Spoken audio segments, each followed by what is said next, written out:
Cet épisode a une distance de 8 km à un pace de 7 minutes 15 avec une poussette.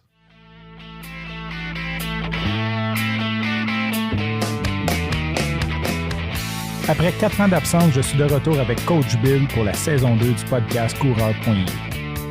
Dans cette saison, on veut rendre accessible le monde de la course à pied par des discussions entre nous et divers acteurs du milieu.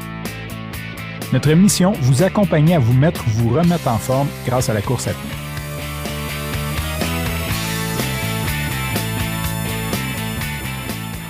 Aujourd'hui, c'est un sujet que je suis très content qu'on aborde parce que j'ai commencé à accompagner la sœur d'un ami qui se remet à la course à pied après avoir eu 3 enfants dans 2 ans. Et on va parler de course postpartum avec notre invité cette semaine qui est Rachel Plamondon. Bill, veux-tu nous présenter Rachel? Bien sûr. Donc, Rachel est kinésiologue diplômée de la fabuleuse UQTR à Trois-Rivières. Rachel a travaillé comme kinésiologue en gym, en clinique aussi, maintenant plutôt en entreprise, comme conseillère en santé et sécurité. Donc, vraiment plusieurs volets comme ça. Ancienne athlète compétitive de CrossFit qui a même fait du powerlifting, maintenant à la course. Et de plus, elle est maman depuis quelques temps. Donc, on va pouvoir profiter non seulement de ses connaissances, mais aussi de son expérience. Puis, je dirais même qu'on a un petit lien, moi puis Rachel. J'ai eu en 2017 une blessure et c'est la seule qui a réussi à me faire rentrer dans un gym et à y rester pendant plusieurs semaines. Fait que, cheers à toi. Merci, Rachel. Tu as réussi à faire ça avec moi. Alors, bienvenue à Coureur.io. Ben merci. Mais merci de l'invitation aussi. Je vais dire Bill parce que c'est Bill qui m'a lancé l'invitation dans le groupe des coureurs Trois-Rivières, mais très contente d'être avec vous ce soir. Super, merci. Avant d'aller plus loin, la question la plus importante, Coach Frank, est-ce que tu as couru cette semaine? Oui, j'ai couru cette semaine. Même si je suis off-season, j'ai quand même fait un beau 42 km. Je suis allé voir sur Strava de sorte à être pertinent comme toi, Bill. Et j'ai écouté les conseils de notre ami de l'épisode 2, Alex Busque, et j'ai commencé à m'entraîner. Comme tu m'empêches de plugger à la fin de l'épisode quand on a des invités, ben, je vais plugger le gym. Ça s'appelle To Get Fit.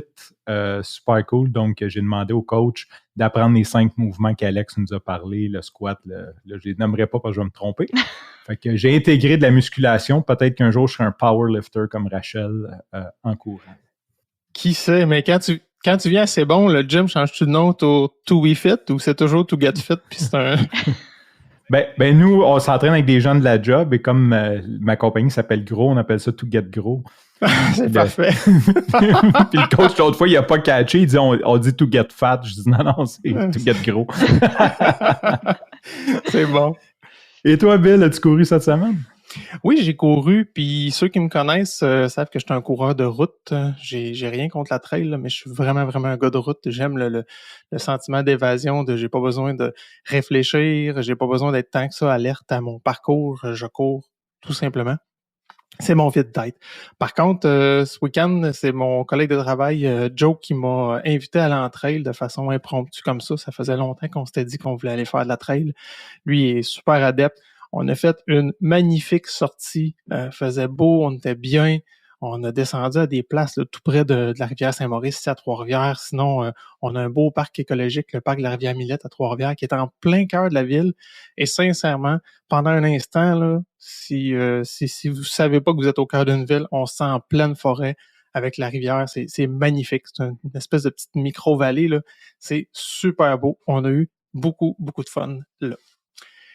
Et puis toi, Rachel, est-ce que tu as couru cette semaine? Oui, j'ai couru moins que je voulais, pour être honnête. J'ai fait un beau 5 km au début de la semaine parce que, dans le fond, je revenais d'un voyage dans le sud. On est allé à Cuba après le demi-marathon de course Esprit Saint. Puis, c'est ça. Fait qu'au retour, j'ai couru un 5 km pour me décrasser un peu. Puis, j'avais prévu retourner courir, mais j'ai aussi décidé de me remettre à la musculation. Donc, je me suis réinscrit au Synergie. Bill, tu connais... oui, c'est ça. J'y ai pas été de main morte, là. C'est ça. Je repars avec le CrossFit pour mixer les deux, là, un peu dans le off-season. Fait que j'ai été raquée jusqu'à hier soir, là, très, très intensément. Donc, C'est ça. Ça a été le summum, le sommaire de ma semaine de course, un beau 5 km, mais bon, on va s'adapter. Sinon, ton histoire de coureuse, c'est quoi? Tantôt, j'ai nommé, oui, que tu étais dans le CrossFit. Tu nous dis que tu fais un retour comme ça à Muscu CrossFit. Je pense que c'est un super beau mix, mais qu'est-ce qui t'a amené à la course? Ben, en 2019, 2019, j'étais beaucoup dans le CrossFit. Je venais de faire un X pas mal sur ma carrière, entre guillemets, de powerlifting. C'est ça, je faisais uniquement du CrossFit, puis du jour au lendemain, je me suis dit, je vais aller courir un petit 5 km. 5 km qui a été un des plus atroces de ma vie, là, douloureux et tout. Tu sais, t'as une base de fitness, entre guillemets, mais courir pour faire du CrossFit, c'est complètement différent. Et les coureurs de CrossFit, ça me fait peur quand je les vois courir. Oh oui, je suis 100% d'accord, puis je faisais 100% partie de cette gang-là à ce moment-là. Donc, c'est ça. J'ai commencé à courir progressivement, puis 2-3 semaines après, je courais une fois semaine, 5 km. Je me suis dit, OK, je fais un demi-marathon cet automne. On parle un peu. Là, j'étais en avril. Donc, je voulais faire le demi-marathon des couleurs avec en cours. Fait que c'est ça. Je me suis inscrit. Je me suis entraînée pour. Puis j'ai fait le demi-marathon des couleurs cette année-là. Puis honnêtement, c'est là que j'ai pogné le goût de la course. Puis par la suite, c'est ça, j'avais pris un petit break pour vraiment recommencer, faire uniquement du CrossFit pour finalement recommencer dans la pandémie parce qu'évidemment, c'était notre seule option. Fait que depuis ce temps-là, tu sais, j'en faisais un peu toutes les semaines, mais sans objectif précis parce que de toute manière, il y avait plus d'événements. Donc ça a été ça. Puis même en début de grossesse, j'ai continué à courir. J'ai continué à courir là, jusqu'à 28 semaines, je crois. Fait que globalement, ça ressemble à ça mon début de parcours à la course. C'est sûr qu'on va revenir sur courir jusqu'à 28 semaines plus tard, mais avant de commencer, on est en préparation pour l'épisode, moi puis Bill, puis je disais, c'est intéressant qu'on parle de postpartum, puis à un moment donné, Bill, il m'arrête et dit, tu sais que postpartum, ça veut pas dire dépression postpartum, ça veut juste dire après avoir eu un enfant. Donc, je te lance la question, qu'est-ce qu'un postpartum?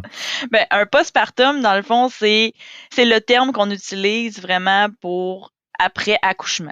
C'est vraiment tout ce que ça veut dire. Donc, tout ce que tu vas faire après l'accouchement, on appelle ça du postpartum. Fait que, globalement, on peut dire comme, je parlerais peut-être de l'année suivante, l'accouchement, mais il y en a que, tu sais, ils vont se remettre à l'entraînement postpartum, puis ça fait 2 ans qu'ils ont accouché, mais tu sais, ils n'ont rien fait depuis. Fait on peut quand même dire que c'est une remise en forme postpartum. Fait que, en gros, après l'accouchement, c'est le terme qu'on utilise. Puis justement, tu as parlé, c'était une des questions qu'on a, puis on est conscient aussi, les auditeurs, on va parler de trucs, c'est pas pour tout le monde, demandez conseil à votre médecin ou quoi que ce soit, on parle par expérience. Rachel est quand même kinésiologue, mais ne prenez pas pour acquis tout ce qu'on dit, s'il vous plaît, vérifiez vos sources et assurez-vous que c'est bon. Jusqu'à quand, jusqu'à quelle période, justement, une femme enceinte peut courir là, de façon logique ou c'est quoi les signaux qui fait qu'il faut qu'elle arrête? Ben, ça, honnêtement, c'est une excellente question, puis il n'y a pas de temps précis pour l'arrêt de la course. C'est très individuel en fonction du background de l'individu, là. Et c'est sûr que si quelqu'un décide de commencer à courir quand elle apprend qu'elle est enceinte, je dirais pas que c'est pas faisable, très, très bien encadré par une spécialiste dans le domaine de la grossesse là, et de la course. C'est faisable, mais honnêtement, c'est sûr que c'est différent. Pour quelqu'un qui a de l'expérience, c'est d'y aller évidemment en suivant les recommandations. On dit qu'une femme qui est enceinte, dans le fond, c'est les mêmes recommandations d'activité physique que la population générale. Là. Vous avez déjà entendu parler là, dans le podcast des 150 minutes d'intensité modérée. Ben, c'est le même principe. C'est juste que notre intensité modérée est pas la même que notre intensité modérée avant la grossesse. Donc, c'est ça. Fait que, tu sais, tant que tu es capable d'avoir une conversation pendant que tu cours, fait que c'est sûr que ton pace va être beaucoup plus lent qu'avant. beaucoup, beaucoup plus lent, mais si tu es capable de maintenir ta conversation, il n'y a aucun problème. Puis on peut aussi parler des inconforts.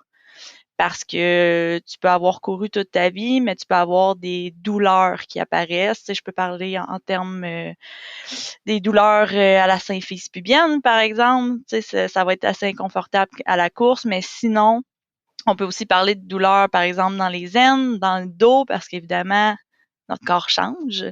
Donc, c'est d'écouter ces signaux-là, puis évidemment de se référer à sa gynécologue ou spécialiste. Ça peut être physio périnéal aussi. C'est pas juste pour le postpartum, mais c'est ça. C'est tous des petits points qui sont à considérer, mais il n'y a pas de point précis à quand arrêter. Il y en a qui courent jusqu'à ce qu'ils accouchent. Là. Fait que...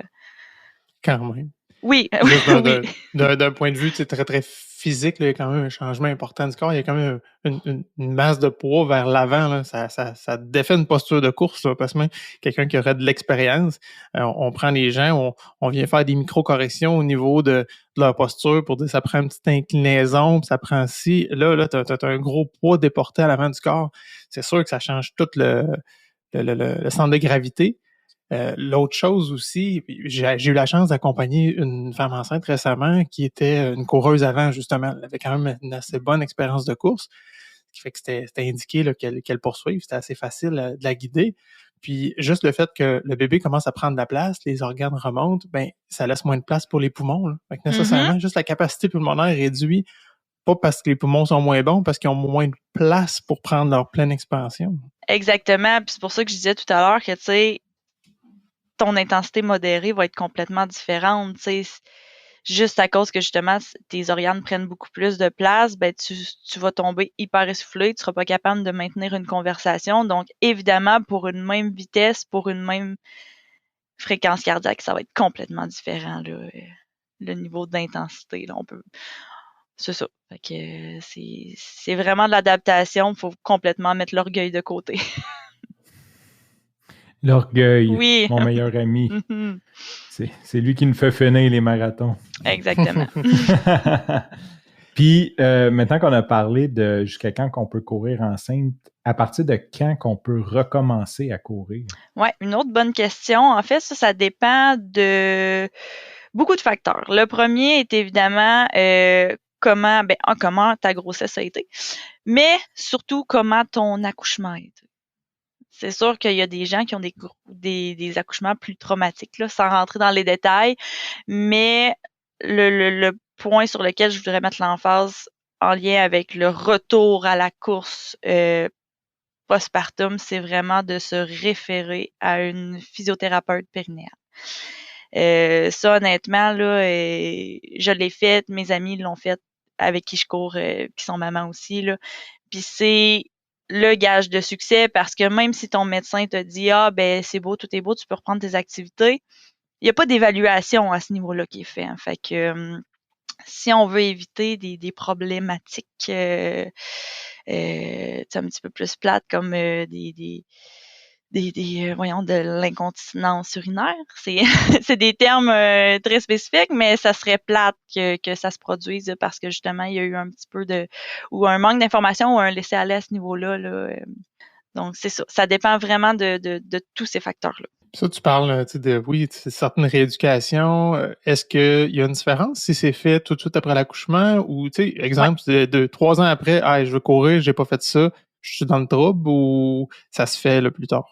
Non, ça se fait. C'est sûr que si tu es quelqu'un qui était quand même actif à la base puis qui veut reprendre très prochainement après l'accouchement, ils disent entre 6-8 semaines pour prendre ton rendez-vous en physio, le temps de récupérer aussi. Fait que moi, c'est ce que j'avais fait. Mais quelqu'un justement qui veut se remettre en forme, qui a eu une ou plusieurs grossesses, même si c'est plusieurs années après, c'est tout aussi indiqué d'aller voir une physio. Ça se peut qu'il y ait absolument aucun problème, aucune conséquence, mais si tu veux partir avec de façon plus confiante à ce niveau-là, moi, je pense que c'est une très, très bonne idée de le faire, là, même si ça fait quelques années. Tu as nommé, je comprends, une généralité d'un 6 à 8 semaines avant le retour. J'imagine que dans un cas de césarienne, ça peut être un peu plus long parce que c'est différent, hein? Tout à fait, parce que je pense que la césarienne, honnêtement, je connais pas les termes, tu sais, les temps aussi là, de récupération là, 100%, mais je sais que le premier mois, tu peux pas lever plus lourd que le poids de ton bébé. Là, fait que oui, c'est sûr qu'il va avoir des impacts autres là, parce que tu sais, la physio-périnéale, c'est pas juste aussi pour le suite à ton accouchement, tu sais, comment ton accouchement a été, c'est que tu as eu pendant 9 mois une charge qui pèse sur tes muscles pelviens. Fait que veux pas que tu aies eu une césarienne, tu sais, du côté de la césarienne, c'est que tu as eu 2 traumatismes. Un, le poids du bébé pendant tout ce temps-là, mais tu as aussi eu une chirurgie, dans le fond. Là. Fait que oui, c'est sûr que les recommandations sont différentes. Je pourrais pas me prononcer à ce niveau-là. J'ai aucune idée, mais encore une fois, tout aussi indiqué là, d'aller consulter là, avant de reprendre l'activité. Là. Sinon, c'est quoi les incidences peut-être à plus long terme, le fait d'avoir eu un bébé? Là, on parle de très, très court terme, je peux recommencer à courir, mais y a-t-il des changements à plus long terme qui ont de l'incidence sur la course, entre autres? Tu as parlé de fuite urinaire, tu as parlé de plancher pelvien, du soutien, etc., changement de la physionomie un petit peu. Y a-t-il des spécificités comme ça à prendre en compte? À long terme, ceux qui me viennent principalement en tête, c'est vraiment en lien avec les fuites urinaires. Tu sais, on parle beaucoup de descente d'organes avec la grossesse, des fois quand la rééducation est pas optimale. Moi, de ce que j'ai plus entendu, que j'ai plus vu là, selon mon expérience, c'est vraiment les fuites urinaires, mais encore une fois, tu sais, c'est sûr qu'il y a d'autres conséquences qui peuvent se présenter, là, mais ça peut être plus spécifique à ce niveau-là. Y a-tu des effets sur le bien-être, des effets mentaux sur le bien-être de la maman parce qu'on veut que nos mamans aient bien?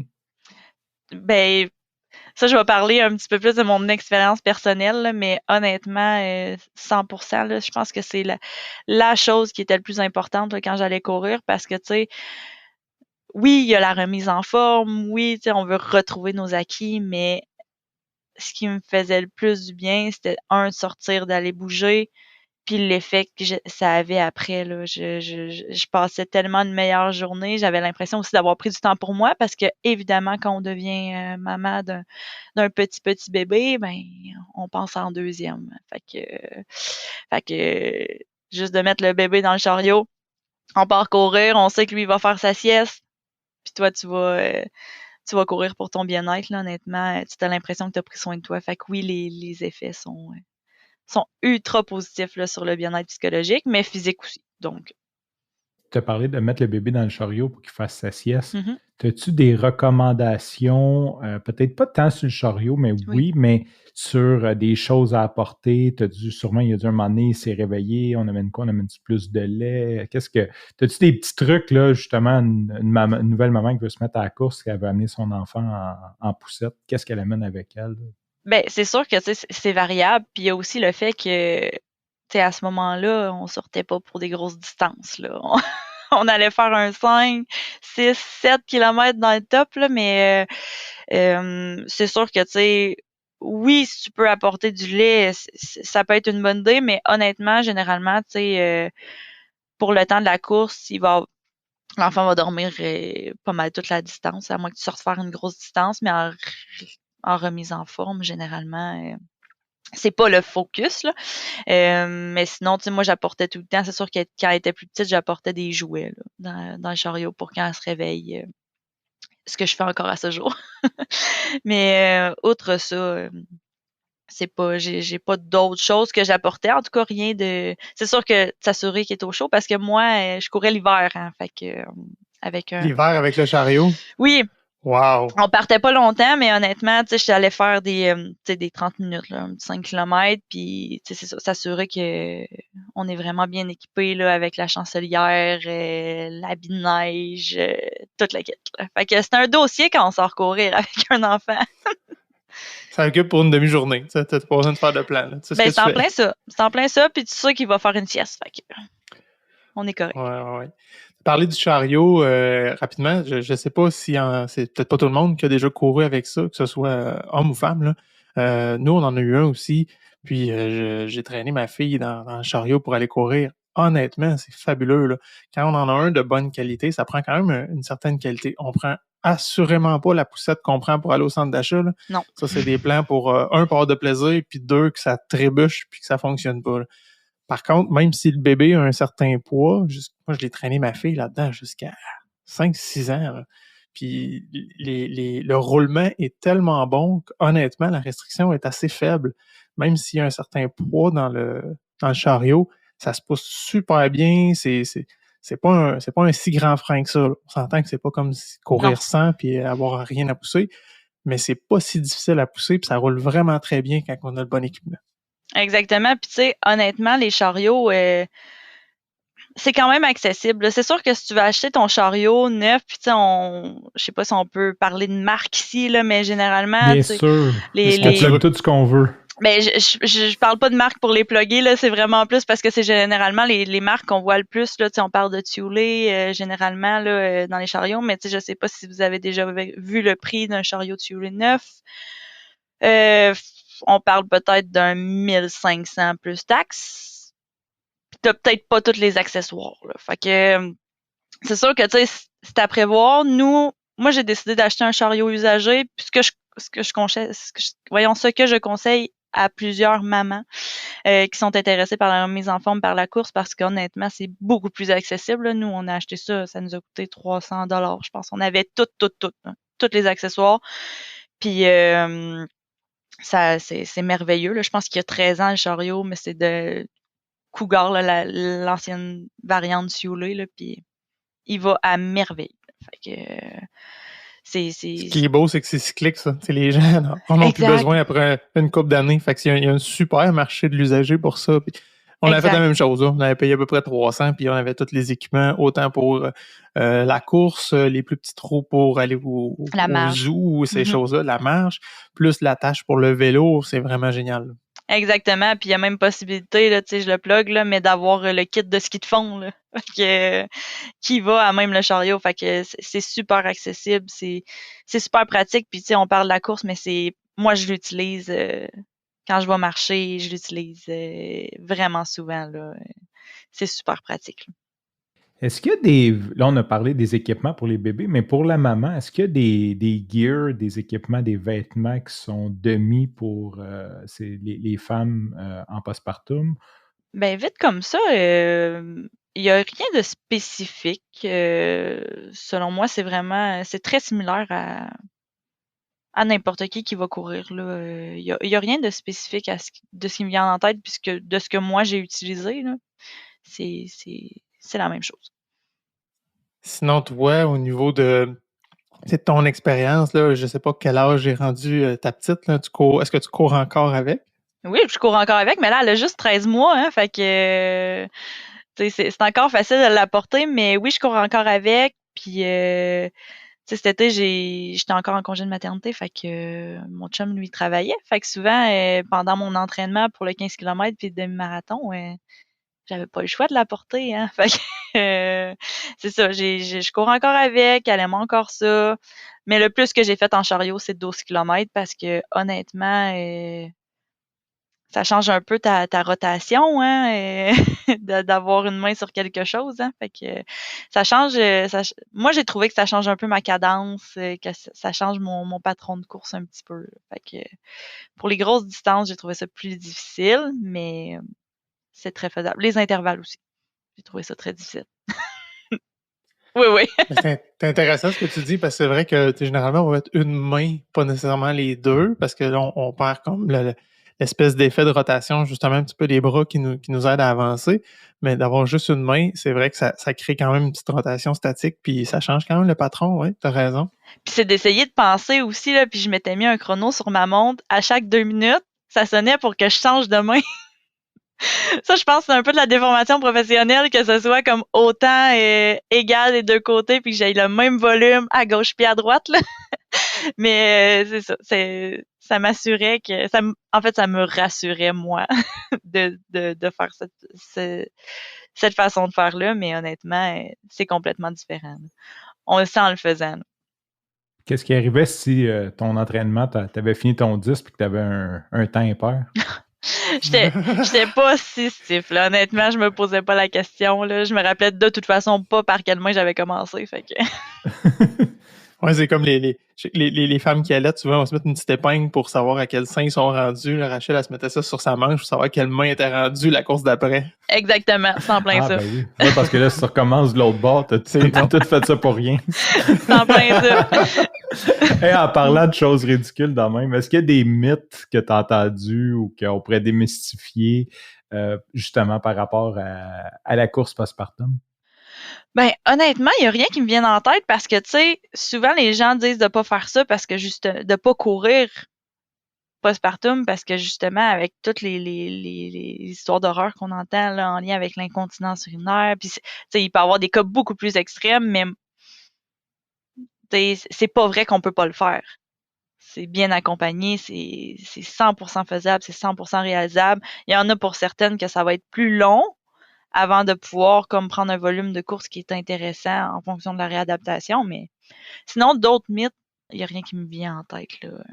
Ben, ça revient un petit peu à. On t'a demandé au début c'était quoi ton message, puis tu as dit que c'était beaucoup plus accessible qu'on le pensait. Donc, ça revient un petit peu à ce que tu dis. Les mythes, il y en a comme. C'est beaucoup plus accessible que vous pouvez l'imaginer. Exactement. Puis, tu sais, un des mythes aussi, parce que là, on parle beaucoup de postpartum, puis c'est vrai que la course à pied, honnêtement, c'est super accessible, là. Tu sais, justement, en tant que maman qui est à la maison, qui s'occupe d'un bébé 24 heures sur 24, tu sais, quand tu peux sortir justement aller courir avec ton bébé, tout ce que ça te prend, c'est des souliers, là. Je veux dire, c'est des souliers, c'est sûr un accompagnement aussi d'avoir un plan dans le meilleur, tu sais, dans le meilleur des mondes, c'est ce qu'on souhaite.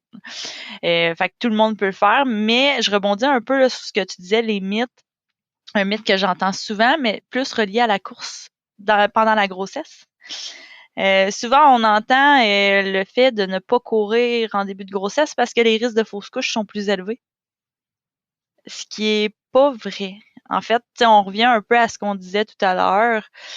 C'est pas vrai que le risque de fausse couche est plus élevé. C'est que si quelqu'un commence à s'entraîner à faire de la course quand c'est pas quelqu'un qui est entraîné, c'est pas quelqu'un qui faisait de la course, ben c'est sûr que le risque qu'il y ait un impact sur la grossesse est plus élevé parce qu'on n'a pas suivi les recommandations.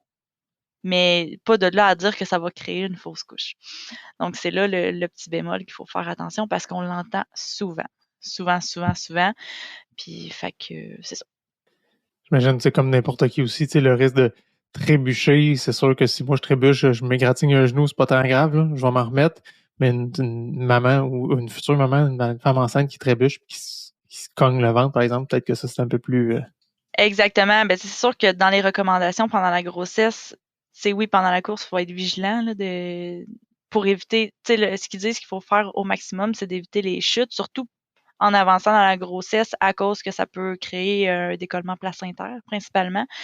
Mais tu sais, je pense plus par exemple au CrossFit là, le fait de sauter sur les boîtes, de faire des montées de cordes, c'est tous des exercices qui sont principalement, tu sais, il y en a beaucoup qui le font, mais qui sont principalement à proscrire à cause de ce risque-là. Là. Fait que c'est pas tant l'impact ou de la course ou de sauter en bas de la boîte, c'est vraiment le risque de chute. Là. Exactement, c'est ça le pire. C'est vraiment ça le pire. C'est pas le fait d'avoir le saut parce que honnêtement, j'ai dit, tu sais, je vais faire mon mea culpa là. Enceinte, j'en ai fait des sauts sur boîte là. Euh, Évidemment pas à la même vitesse que je les faisais avant, mais il y a quand même un risque. Il faut être conscient du risque, il faut être prêt à vivre avec le risque. Moi, j'étais à l'aise de par mon expérience, mais c'est pas tout le monde qui l'est, puis il faut être conscient de ce que ça peut apporter. Parce qu'encore une fois, dans ce contexte-là, tu as quand même un centre de gravité qui est modifié là, aussi. Là. Fait que sauter Exactement. sur ou en bas de la boîte ou monter d'une corde, c'est pas le même équilibre. Là. Non, tout à fait. Fait que c'est ça. Je revenais sur, tu sais, t'as parlé beaucoup sur de se référer à une physio spécialisée périnéale, c'est ça? En rééducation périnéale, je pense que c'est ça le terme. OK. Ce qui veut dire? Dans le fond, eux autres sont vraiment spécialisés dans tout ce qui est muscles du plancher pelvien. Tu sais, ils ont peut-être d'autres cordes à leur arc, là, mais moi, tu sais, je connais leur expertise là, pour ça. Fait que c'est vraiment la réadaptation de tout ce qui est muscles du plancher pelvien. C'est quand même intrusif, là, comme réadaptation. Tu sais, ils vont vraiment tester là, la force à tous les niveaux. Donc, OK. C'est-à-dire?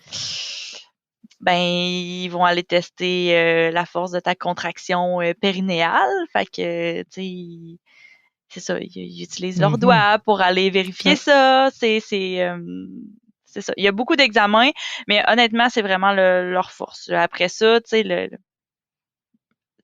tout ce qu'ils font d'autre, je pourrais pas m'avancer, là. Moi, ça a été vraiment la raison pour laquelle j'ai consulté, là, mais... Eux sont en mesure aussi de faire un plan de course, un plan de retour à la course, puis suivre, ou à ce moment-là, c'est plus paritaire avec un kin ou un coach? Ou... Exact. Ben, moi, j'avais fait affaire avec une kin parce que, tu sais, de mon côté, tu sais, j'avais pas de problématique, là. Tu sais, j'ai eu mon go à recommencer à courir, là, à 6 semaines. Là. Fait que, évidemment, progressif, mais j'avais pas de problématique particulière. Mais c'est sûr que quand il y a une réadaptation qui doit être plus longue, qui doit être jumelée à des exercices de réadaptation aussi, évidemment, oui, ils peuvent en fournir ou des fois, ils vont référer aussi là, à une spécialiste là, qui peut être une kin spécialiste en réadaptation périnéale aussi. Là. Fait que, ils peuvent travailler en collaboration. Ça dépend qui tu vas voir, puis la spécialité aussi. Là. Je vais dire de la physiothérapeute parce qu'il y a beaucoup de femmes, beaucoup plus de femmes qui font cette spécialité-là. Là. Ben avec ce que tu viens de dire, je peux comprendre. Oui, c'est ça exactement. Là. Comme il y a beaucoup plus de gynécologues, c'est ça, mais il y a des gars aussi. Donc, c'est ça. Il y a quand même un titre médecin, là, je veux dire, si t'es physio, puis c'est ça, exact. Ça pourrait être mal vu un peu. Je sais qu'il y en a, mais il n'y en a pas beaucoup. Ils se sont toutes faites tuer par les maris. Ouais, c'est ça, rendu là. Ça se peut. Puis, question niaiseuse, mais nous autres, les gars, on a-tu ça, un plancher pelvien? Oui, oui, tout à fait. Il y en a qui peuvent s'en occuper ou? Ben, je pense que tant que vous n'avez pas de problématique particulière, parce que je sais que, tu sais, j'ai déjà lu que c'est des gens qui peuvent avoir de l'incontinence aussi chez les hommes. Fait que c'est sûr que si vous avez des symptômes d'incontinence à tous les niveaux, là, autant urinaire ou fécal, je vous invite à consulter un... C'est à ça qu'ils servent, les gars. Ouais, ben pas mais c'est ça. Il y a peut-être d'autres problématiques qui peuvent se présenter, mais honnêtement, ça sort complètement de mon champ d'expertise. J'ai aucune idée.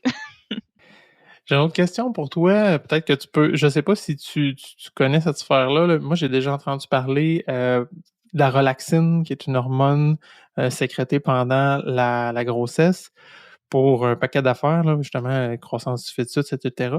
Et j'ai souvent entendu des cas de fasciite plantaire causés par ça et la prise pondérale. Puis tu sais, ça, on sait que ça peut venir jouer au niveau de la course. T'as-tu quelque chose à nous dire par rapport à ça? Ben oui, parce que dans le fond, la relaxine sont... puis tu sais, j'y vais vraiment de mes connaissances à moi, là. J'ai pas de grosses bases scientifiques là-dessus, là, mais... la relaxine, ça a comme effet de créer la laxicité ligamentaire. Donc, évidemment, on est plus flexible, plus mobile. Fait que c'est sûr qu'au niveau du fascia plantaire, ben vu qu'il est plus laxe, puis qu'on a une plus grande surcharge pondérale dessus, c'est sûr que ça peut changer un peu là, notre patron de course. Ça a un impact sur notre patron de course, ça peut avoir un impact sur le répétitif. Ça peut se produire en effet là, malheureusement. C'est ce qu'on pourrait le contrer par des exercices pour le renforcer pour éviter, ou c'est un peu peine perdue? Honnêtement, je pense que rendu là, c'est plus du domaine de la physio. Est-ce qu'on peut le contrer? Je ne sais pas. Je ne sais pas. Je veux pas m'avancer là-dessus. Je pense que c'est vraiment du cas par cas aussi, là, selon le niveau de je vais dire gravité, là, mais c'est plus l'intensité de la blessure. Puis ça, il faut aussi faire attention aussi. Puis je rebondis aussi sur ta question parce que les mamans qui allaitent, ça persiste, ça, dans le temps. Donc, c'est important de le savoir. C'est important de le savoir, mais je pense que si j'ai un conseil à donner par rapport à ça, autant pendant la grossesse que pendant l'allaitement, c'est que si jamais vous avez des symptômes qui apparaissent, puis là, on parle de la fasciite plantaire, là, mais ça peut être vraiment à toutes les articulations. Ça peut s'appliquer vraiment à toutes les articulations. Allez consulter rapidement parce que c'est comme n'importe quelle blessure. T'sais, souvent, on attend d'aller consulter, puis là, on tombe dans le chronique, puis là, ben, c'est long. C'est de plus en plus long à guérir, donc c'est ce que je dirais comme conseil. Super. Je fais un petit step back là, parce que là, on a parlé de fascia plantaire. Je suis pas sûr que tous nos auditeurs savent nécessairement c'est quoi. J'allais relancer là-dessus. Je vais essayer d'utiliser des termes qui se vulgarisent bien, là, mais c'est vraiment, en dessous du pied, là, on a une membrane qui s'appelle le fascia, qui a comme rôle de vraiment soutenir là, au niveau tout ce qui est tendineux et tout le musculaire au niveau du pied. Puis c'est ça, ça peut créer dans le fond tout ce qui est une fasciite, ben souvent c'est une inflammation de ce fascia-là, de cette membrane-là, qui va être causée justement par des impacts répétitifs, comme on parlait tantôt, principalement dans ce cas-là à cause de l'augmentation de la surcharge pondérale là, de la femme, puis aussi en lien avec l'hormone. Mais tu peux avoir une fasciite plantaire sans être enceinte, là, ça c'est important de spécifier. Donc, si vous avez une douleur en dessous du pied à la course qui persiste, ben on parle souvent de fasciite plantaire. Allez consulter. Oui, exactement. C'est en plein ça. Le mot d'ordre. Le mot d'ordre. Il me semble qu'on dit ça souvent, puis quand on va aller consulter, c'est plus compliqué. Ouais, c'est ça. Puis tu sais, petite parenthèse là, si vous êtes enceinte, puis que vous savez que vous allez accoucher bientôt, prenez votre rendez-vous d'avance en physio périnéale. Il y en a pas beaucoup. Parce que ça aussi, il y a une bonne liste d'attente, oui, c'est ça? Oui, c'est important de. Ben, ça dépend des professionnels, mais oui, il y a quand même de l'attente, fait que c'est important de le prévoir. On a parlé beaucoup d'aller en physio, mais as-tu d'autres conseils aux mamans pour éviter les blessures? En fait, c'est surtout ça, d'éviter les blessures. As-tu d'autres conseils aux mamans qui veulent se remettre à la course à pied? Ben, c'est sûr que, tu sais, un autre conseil de base qui fait partie du guide pour éviter les blessures, c'est d'y aller progressivement. C'est sûr que si on veut repartir, puis là, je parle plus versus quelqu'un qui a de l'expérience, si on veut repartir au même volume qu'on était avant d'accoucher en se disant que ça va bien aller, c'est sûr que ça arrivera pas, là. On parle de remise en forme. Donc, on augmente le volume progressivement. Si on peut se faire encadrer par un professionnel, par un coach, c'est sûr que c'est plus facilitant. Tu sais, on se casse moins la tête aussi, là. On a notre plan, on sait quoi faire, on le suit. Fait que moi, je dirais vraiment l'augmentation progressive du volume, là, c'est une grosse clé là, dans la chose. Ça s'applique aussi même si tu n'es pas enceinte. Exact. Je veux dire, si tu pognes la COVID, t'es 3 semaines arrêté, recommence pas où tu étais il y a 3 semaines. Ben, c'est ça. T'as pas besoin d'avoir un gros arrêt. Là. Puis ça montre à quel point, dans le fond, tu sais, c'est accessible de se remettre en forme par la course postpartum parce que dans le fond, tu sais, être enceinte, accoucher, c'est pas une maladie, là. Un coup que ça passe, tu sais, c'est comme quelqu'un qui se remet d'une blessure puis qui recommence à courir, tu sais, il sort d'une réadaptation, tu sais, on se remet à courir, on augmente progressivement le volume de façon intelligente, puis c'est le même principe, là. C'est sûr que là, on fait l'épisode. Il y a des hommes que leurs blondes viennent d'accoucher, leurs femmes, peu importe. Et qu'est-ce qu'on peut dire à ces gars-là pour accompagner leur blonde dans le retour à la course postpartum? Oui, ben c'est sûr que, tu sais... Non, moi, mon chum, il venait pas avec moi, puis il me laissait toute seule. Ah non, mais... Il me disait, va plus vite. Non, moi, mon chum, il venait pas avec moi, là. Il adore s'entraîner, mais c'est pas du tout un coureur. Puis il l'admet, là, à 100%. Mais... tu sais, quand il était à la maison puis qu'il pouvait rester avec notre fille à la maison pendant que moi j'allais courir seule parce que c'est beaucoup plus le fun d'aller courir seule que là de gérer un bébé, l'habiller, le sortir, tu sais, espérer qu'elle se réveille pas. Tu sais, c'est une plus grosse charge mentale d'aller se courir avec son bébé que seul. Donc c'est sûr que quand il était à la maison puis que je devais aller courir en fonction de mon plan puis qui pouvait rester avec elle, ben tu sais, ça enlève un poids supplémentaire là, à la maman d'y aller, de pouvoir y aller là, sans son enfant. Puis aussi le support, parce qu'honnêtement, c'est pas tout le temps facile là, de sortir courir là, quand t'as eu une nuit de marde, que tu t'es réveillé aux heures. Là. Mais sais, c'est tellement bénéfique d'y aller pareil, même si tu n'as pas la même intensité que tu devais avoir, même si tu fais pas le même volume que tu étais supposé faire, juste de sortir courir, puis que ton conjoint t'encourage à le faire. Là. Moi, pour vrai, mon chum, ça a été mon plus grand supporter là, tout le long, là, tout le long de ma préparation là, pour le 15 km puis le demi-marathon. Là. Fait que je pense que juste le support en général, là, c'est vraiment important. Fait que, messieurs, occupez-vous des enfants le temps que vos blondes vont courir. Exactement. Et supportez-les. C'est aussi simple que ça, là? Aussi simple que ça. On va y aller un petit peu d'un fun fact. Y a-tu des excuses que tu as entendues de maman qui voulait pas retourner courir, que tu as trouvé drôle, comme créatif, peu importe? Ben, c'est sûr que créatif, il y a rien de très farfelu qui me vient en tête, mais tu sais, ça, c'est que l'excuse que j'ai entendue le plus souvent, autant quand je pratiquais en tant que kin que maintenant dans mon entourage en termes de maman. Heureusement, moi, je suis entourée de plein de mamans super motivées là, qui sont mes partenaires de course. Mais souvent, ce que j'entends, c'est « j'ai pas le temps ». Tout le monde ne peut pas avoir le temps. Ça dépend, dans le fond, de l'importance que tu y accordes. Là. Vous savez, c'est quoi, là, de toute façon, là, on a tous des horaires hyper chargés, puis c'est la même chose quand tu es une maman. Là. Fait que si ça n'a pas une grande priorité dans ta vie, ben c'est sûr que tu le feras pas. Tout le monde peut trouver un moyen de le faire. Là. Ben, c'est sûr que à la base, quand on dit j'ai pas le temps, c'est j'ai pas le temps pour ça. Exact. Si je te dis j'ai pas le temps, c'est j'ai pas le temps d'aller courir, j'ai le temps pour d'autres choses. Ben c'est ça, parce que tu peux pas, tu peux avoir le temps d'écouter la télé 1 heure le soir chez vous, tu sais. C'est sûr que c'est pas aussi confortable.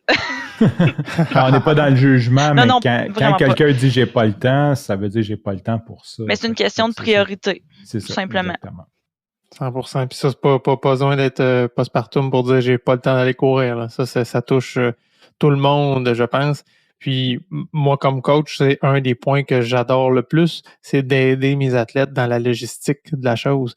J'ai pas le temps. OK. Le matin, qu'est-ce que tu fais le matin? Tu te lèves-tu tôt? Oui. Ah, parfait. Tu peux-tu prendre une petite demi-heure là puis y aller courir ou sur ton heure de lunch, ça se fait-tu? Ah ben oui, il y a des douches à mon travail, ça serait parfait, good, vas-y là. J'allais dire créer du temps ou trouver des moments comme ça où c'est possible de faire notre sport. Ça aide aussi des fois d'avoir un regard externe qui va nous éclairer sur notre horaire puis où on pourrait y mettre du temps, mais tout part de l'intérêt et de la priorité que la personne va y mettre. Exactement. Puis pour faire un lien avec ce que tu dis, pour faire un lien vraiment avec le postpartum, d'aller courir en tant que maman. Là. Puis je dis nouvelle maman parce que, on parle principalement d'un congé de maternité, mais ça peut s'appliquer aussi là, ailleurs ou plus tard dans le processus. La logistique d'aller courir, c'est pas juste t'habilles ton bébé, tu pars, là. Faut que tu le penses au début de la journée. Bon, c'est quand je vais y aller, sa sieste est prévue pour tel moment. Quand elle va avoir bu, quand elle va avoir mangé, j'ai un rendez-vous là. C'est vraiment, quand tu prévois aller courir dans ta journée, faut que tu le prévois à un moment précis qui va être optimal. Là.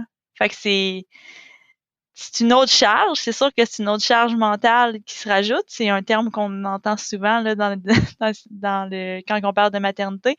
Mais c'est tellement une charge mentale qui est bénéfique que c'est pas si négatif que ça. Faut juste le prévoir puis le planifier. Mais comme tu le dis, c'est exactement là que je m'en allais. Si tu dis demain je cours avec mon bébé, ben juste d'avoir les bons équipements. On a parlé tantôt d'avoir un chariot, ça crée l'opportunité de pouvoir courir. Si t'as pas ça, c'est impossible, ou sinon ça te prend une gardienne, puis là ça devient lourd, ça devient compliqué. Exact. D'avoir ces facilités-là crée l'occasion. Puis l'autre chose, OK, demain je vais courir, ou t'es tôt dans la journée, aujourd'hui je vais courir, puis tu le planifies et t'orchestres le reste de ta journée autour de ça, t'as bien plus de chances que ça se produise puis que ça fonctionne que si tu te dis je vais essayer d'aller courir demain.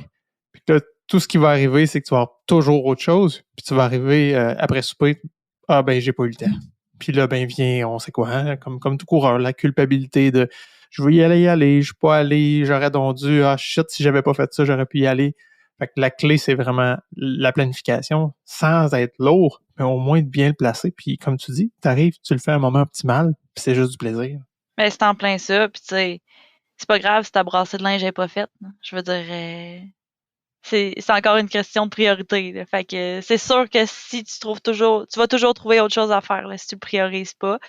Puis dès que tu le planifies puis que tu reviens après ça, t'es d'autant plus productif. Pour l'avoir vécu, là, d'autant plus productif. C'est très contre-intuitif de prendre ce break-là, mais overall, c'est gagnant. Exactement. Est-ce que tu as des références à nous partager, que ce soit un site intéressant, des groupes d'échange, une lecture, quelque chose que nos auditrices auxquelles pourraient se référer ou... Ouais, ben, je pense que c'est sûr que moi, mettons, quand j'ai recommencé à courir, là, j'ai fait affaire avec une kinésiologue. Puis, si vous pouvez faire affaire avec un kin pour commencer à courir, comme je vous dis, c'est toujours winner. J'aime beaucoup les références. Je pense que tu en as déjà parlé, Coach Bill, là, dans la clinique du coureur. Mm-hmm. Ils ont, ouais, c'est ça. Fait que eux, ils ont un programme de réadaptation là, à la course postpartum. Là. Si je me trompe pas, c'est spécifique au postpartum. Là. Moi, je l'ai pas utilisé parce que ça a donné que j'ai fait affaire avec une kinésiologue directement, mais ils ont des outils pour ça.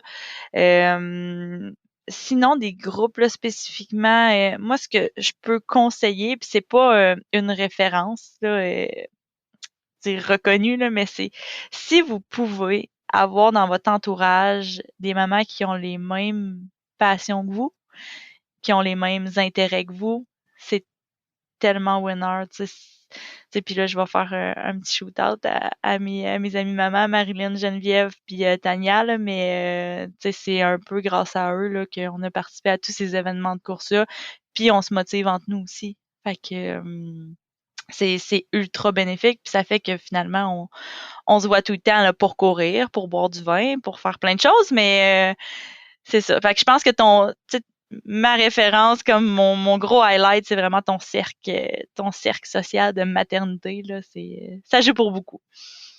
C'est fascinant à quel point la course à pied, c'est un sport éminemment individuel, puis qu'on est toujours en groupe, puis c'est le win, c'est de le faire en groupe, de le faire ensemble, d'échanger, de connaître des gens, alors que ultimement, tu pratiques ça solo. Là. C'est toi pour toi, mais il y a un gros fun, puis il y a un gros bénéfice, je dirais même, à avoir des groupes comme ça, ne serait-ce que pour la motivation, se donner un rendez-vous, puis que ce soit durable, finalement. Là, tu as tout à fait raison. C'est important, ça, de bien s'entourer puis d'avoir un cercle d'amis.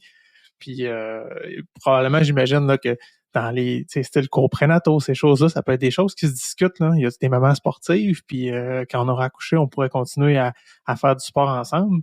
Je pense à toi, Coach Frank, qui était avec Cardio Plein Air, qui ont des programmes aussi, Cardio Poussette, si je ne me trompe pas. Cardio Poussette, qui est très bon, c'est ça, justement. Puis un des objectifs de Cardio Poussette, c'est justement que les mamans puissent communiquer ensemble, parce que souvent, je dis communiquer, mais de se rassembler ensemble. Mm-hmm. Parce que souvent, quand tu passes 24 heures par jour à s'occuper d'un enfant, à faire les guigui gagagou, c'est peut-être... t'es content de parler avec d'autres adultes qui sont dans la même situation que toi, puis d'échanger là-dessus. Fait qu'il y a un gros volet, malgré l'entraînement, les bienfaits de l'entraînement, à justement réseauter entre mamans. Puis j'ai entendu une citation justement qui disait que la course, c'est un sport seul, en solo, mais que tu as toujours une équipe. Tu as toujours te rappeler qu'il y a une équipe qui fait que tu peux le faire. Exactement.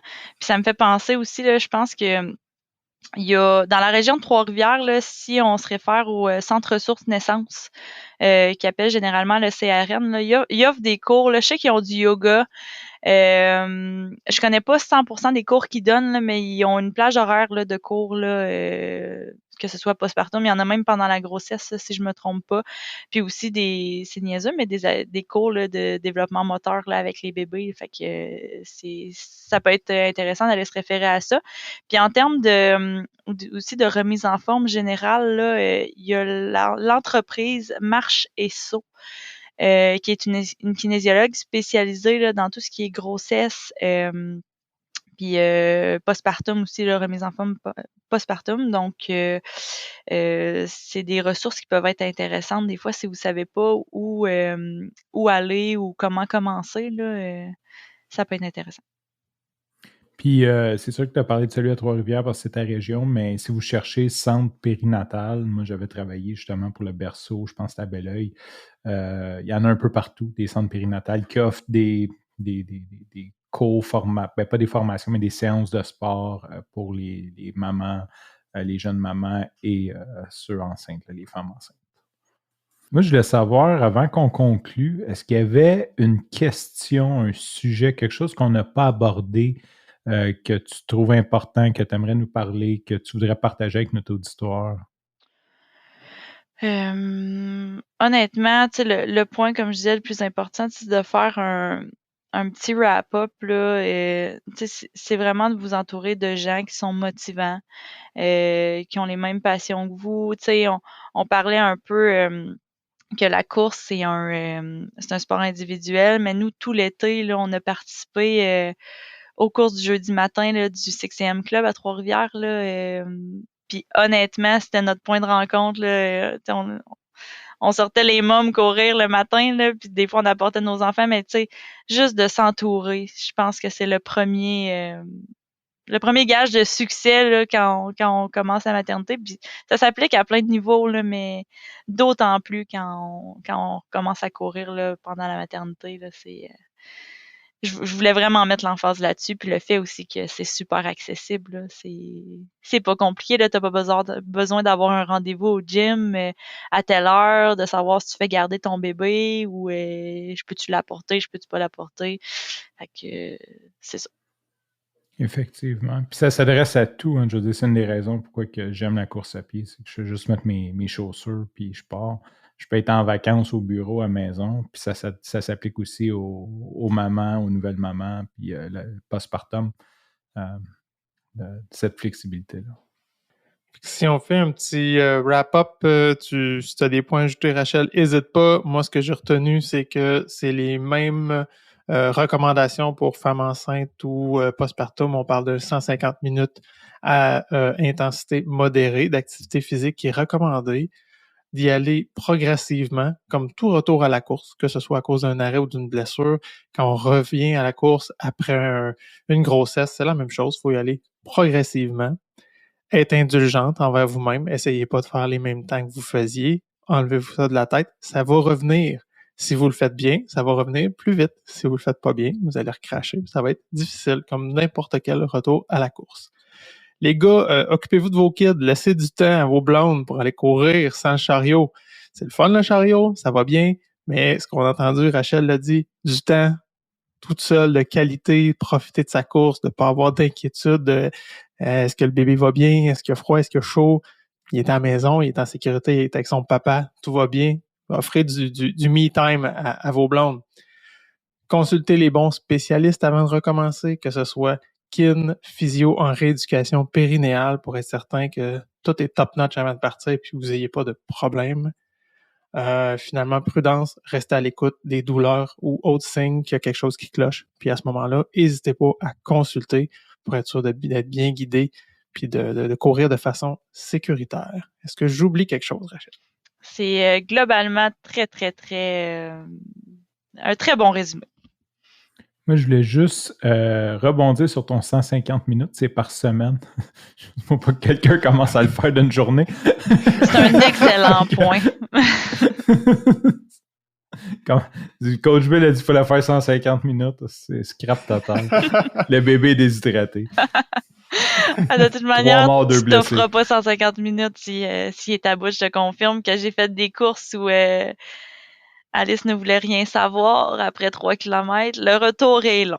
C'est ce que je me disais quand tu disais je fais juste des 5-6. Je disais ouais, mais tu sais, quand t'es 3 km avec un bébé qui veut pas, ça peut être long. Ça peut être long longtemps. Ça arrive. Puis faut être flexible.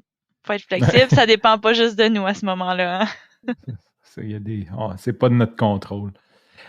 As-tu une plug, quelque chose que tu veux brancher, quelque chose que tu aimes? Ça peut être vraiment n'importe quoi. La compagnie d'excavation de ton beau-frère, quelque chose de la course, un outil, juste le micro est à toi. Même tes propres services, si tu veux. Donc. tantôt, tu as parlé du gym où tu as recommencé à t'entraîner. Ben moi, je vais plugger le gym où j'ai travaillé là, quelques années et aussi où je me suis réinscrite très récemment là, suite à ma préparation de course. Donc, le Synergie Performance à Trois-Rivières. Qui est un gym de CrossFit, mais hyper accessible, hyper adaptable à tous, des coachs incroyables, dévoués. Fait que pour y avoir travaillé, pour les avoir côtoyés, ça vaut l'essai. Je donne comme défi de prendre un CrossFitter partner puis de l'améliorer son patron de course. Oui, ça vaut la peine parce que c'est de la cadence généralement. C'est pas du 180 pas minutes là. Ça court musculaire, un crossfitter. C'est tout raide du haut. Ça court à une cadence super basse. Ça a l'air exigeant. Oui. Il y avait... tu as fait un shootout à Synergie. Je vais lui rajouter une couche là-dessus. Cet été, ils ont organisé le Summer Palooza qui va avoir lieu encore l'année prochaine, qui est une super belle compé, qui avait plusieurs personnes de partout au Québec et même de plus loin qui sont venues. Et ça se faisait à l'UQTR, justement à l'université, ici à Trois-Rivières. Puis il y avait une portion course sur l'anneau de course. Oh my God, je les ai vus partir. Je suis comme, voyons, mon œil de coach est brisé. Je trouve qu'ils courent tout mal. Ça se peut pas. Ils courent tout mal. Puis finalement, j'en ai vu une qui vraiment était plus une coureuse. Non, elle est correcte. Ça veut dire que les autres, vraiment, là, ils ont pas de technique de course. C'était fascinant à quel point c'est pas des coureurs nés puis que ça... Ah, puis le haut du corps rigide, là, j'ai dû le travailler. Puis des fois, là, quand je commence à être vraiment brûlée, là, il revient. Il revient. Fait que c'est des petites choses qui restent dans le temps, mais oui, en effet, c'est pas des coureurs nés de par leur expérience sportive. Là. Pas vous connaître, je croirais que vous êtes dans le jugement défavorable tous les deux. Ah, mais j'ai fait partie de ces de ces gens-là. T'as le droit d'en parler parce que vous avez le droit, parce que vous en faites partie. Il y a des choses qui font que je ferais plus à ce jour là, en termes de qualité sportive là. C'est des athlètes. Tu sais, chaque sport a ses belles qualités. Mais c'est ça, le CrossFit, c'est. En toute transparence, on rigole, mais tu sais, ma blonde est dans le CrossFit justement, c'est en train de chez Synergie, puis oui, je suis un bon coureur, mais elle rit de mes petits bras de poulet puis de mes épaules pointues, là. Fait que, écoute, on a chacun nos affaires, puis c'est bien correct. C'est en plein ça. Tes petits bras de poulet. C'est fin. Ouais, j'aime ça, on conclut là-dessus. J'ai dit. Rachel, qu'est-ce qu'on dit à nos auditeurs? Hey, bonne course tout le monde!